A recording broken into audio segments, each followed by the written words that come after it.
नमस्कार मो घर रोसई के आपण मानक स्वागत करुच्ची। मो घरे मु आज बनई कोकिला माछ झोल करिछि। चलतु वर्तमान देखिबा केमिति प्रस्तुत करुछि। माछ हमर नहीं आसछु एठी मार्केट रो। देखंतु ये माछ ना हैला कोकिला माछ।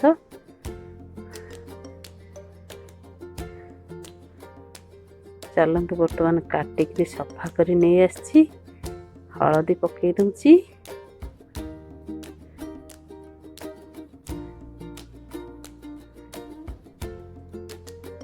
लुण,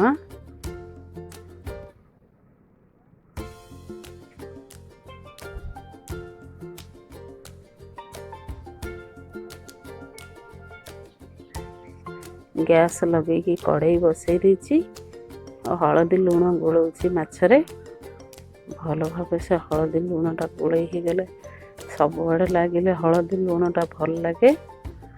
कड़ई गरम हो जाइछि। वर्तमान तेल पकई दूची।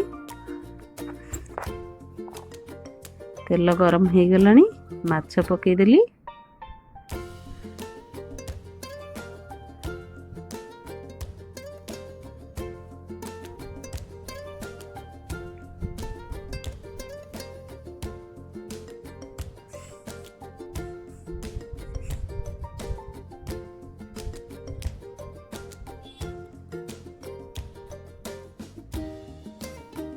माछ बर्तमान पकई देछि।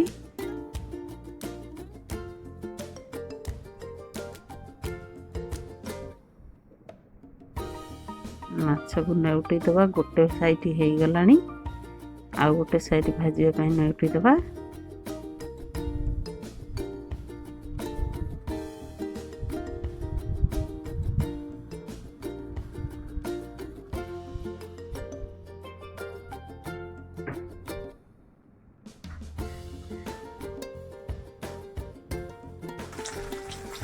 माछ भजा मोर हो आसलानी।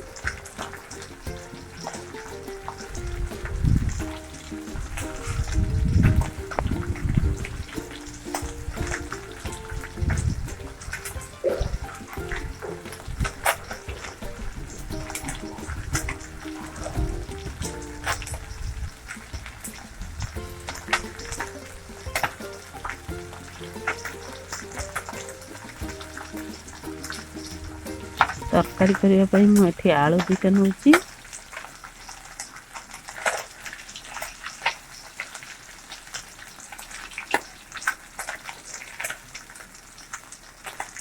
बर्तमान माछ सब बाहर करदे। माछ भजा हो जाइए।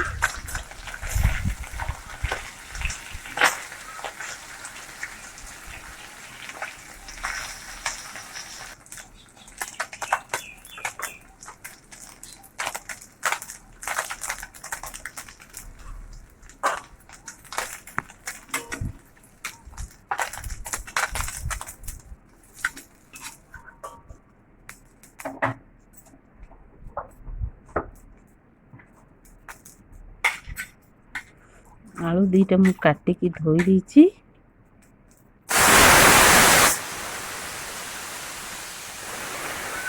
भाजीबा ପାଇଁ पकई देली आलू।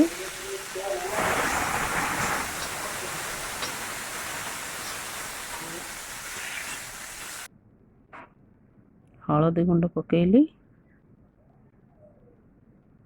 हलदी गुंड पकईकी आलूटा भाजिले माछ तरकारीटा भल कलर है। आलूटा भी भल कलर रहे।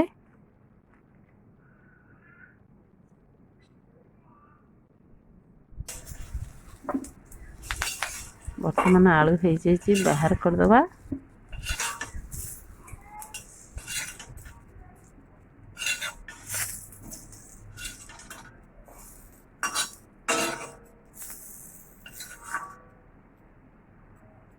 आलूटा बाहर कर नेली।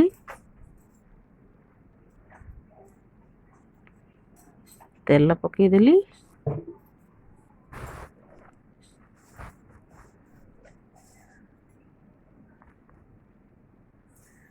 जीरा टिके फुटई देली।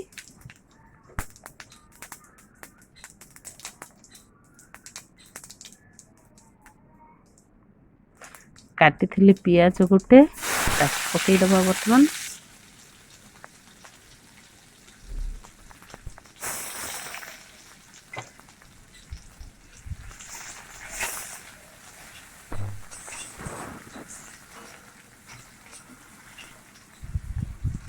ପିଆଜକୁ ଭାଜିବା ଲାଲ ହେବା ପର୍ଯ୍ୟନ୍ତ।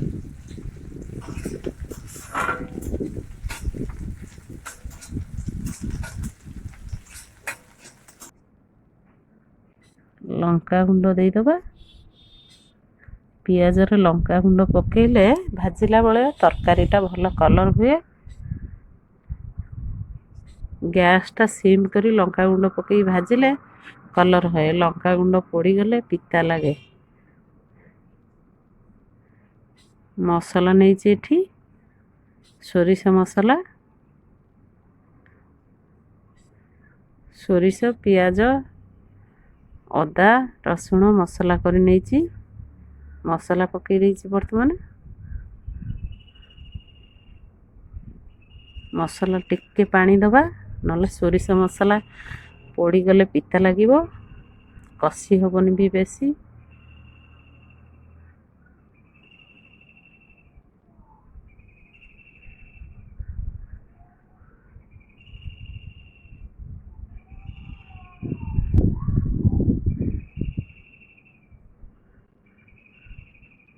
ଲୁଣ ସ୍ୱାଦ ଅନୁସାରେ ଦେବ।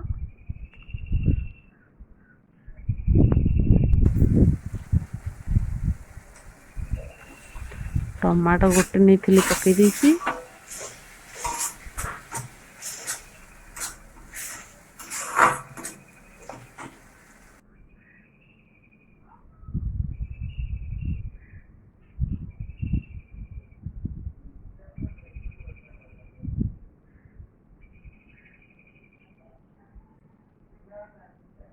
ପାଣି ଟିକେ ଦେଇଦେଲେ ଟମାଟୋଟା ସିଝିଯିବ, ମସଲା ବି ଲାଗିବନି।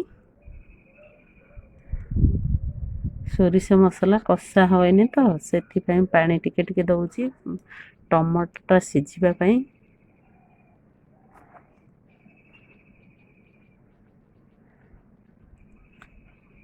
ବର୍ତ୍ତମାନ ଆଳୁ ପକେଇଦେବା।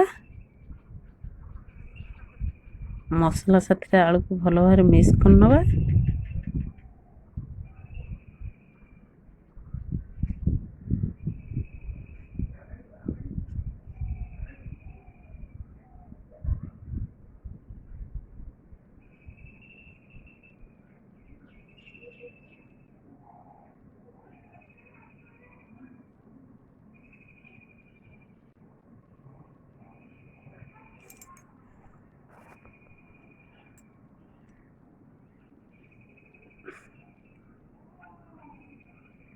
ଆଳୁ ମସଲା ମିକ୍ସ ହେଇଯାଇଛି। ବର୍ତ୍ତମାନ ପାଣି ଦେଇଦେବା।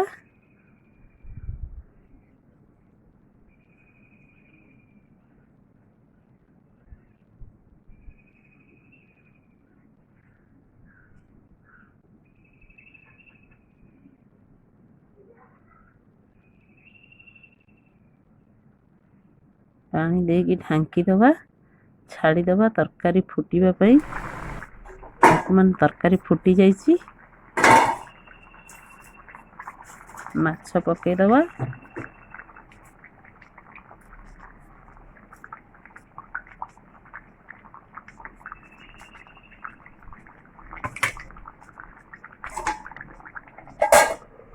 ମାଛ ପକେଇକି ଢାଙ୍କି ଦେଇଛି।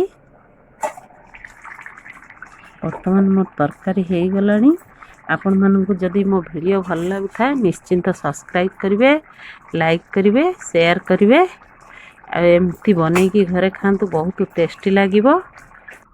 ଜୟ ଜଗନ୍ନାଥ।